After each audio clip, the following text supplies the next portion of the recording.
Hello everyone, তোমরা সবাই কেমন আছো? আমি তো খুব ভালো আছি। এটা হলো আমার একটা মেকআপ শ্যুটের ভিডিও। চাইনিজ না জাপানিজ? জাপানিজ নেই, জাপানিজ কোন জায়গা থেকে উঠে গেছো তুমি? মার্টিনিজ।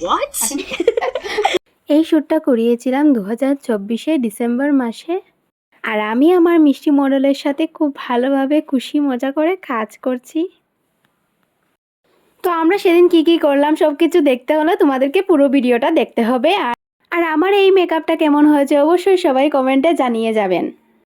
তো আমি তো স্টেপ বাই স্টেপ মেকআপ করছি, আর সবগুলো তো দেখানো সম্ভব হয়নি, তাই যতটুকু পারি আমি দেখাবার চেষ্টা করেছি।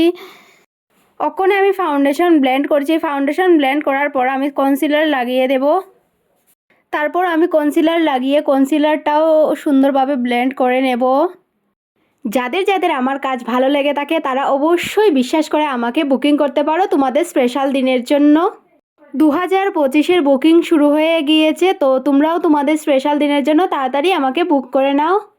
কন্ট্রোল শেষ হয়ে গেল, তারপর আমি লাগিয়ে দিব ব্লাশ, যা আমার অনেক অনেক অনেক অনেক প্রিয় জিনিস। ব্লাশ ছাড়া যেমন মেকআপটাই অসম্পূর্ণ থেকে যায়। আর সেদিনের আমার মডেলে ছিল খুবই চুপচাপ। সেদিনের আমার মডেলটা খুবই শান্ত আর শুধু হাসছিল। তো এখানে আমি আই মেকআপের জন্য কনসিলার লাগিয়ে বেসটা ঠিক করে নিচ্ছি চোখের। আইব্রো করে নিয়ে আমি আই মেকআপটা সুন্দর করে রেডি করে নিচ্ছি। তো তোমরা দেখতে থাকো আই মেকআপটা কীভাবে করি। তারপর আই মেকআপটা করছি, লাস্ট পর্যন্ত দেখে যাবে। আই মেকআপটা কেমন হয়েছে অবশ্যই কমেন্টে জানাবে। আমার তো ভীষণ পছন্দ হয়েছে আই মেকআপটা, আর মডেলেরও ভীষণ পছন্দ হয়েছে। ও বলছিল খুবই ভালো লাগছে। তারপর একটু লম্বা করে আমি একটু আইলাইনার স্মাচ করে দিলাম। তারপর হাফ মেকআপ হওয়ার পর আমি দেখিয়ে দিচ্ছি মডেলকে কেমন লাগছে। শুধু লিপস্টিক লাগানোটাই বাকি রয়েছিল আর হেয়ারটা।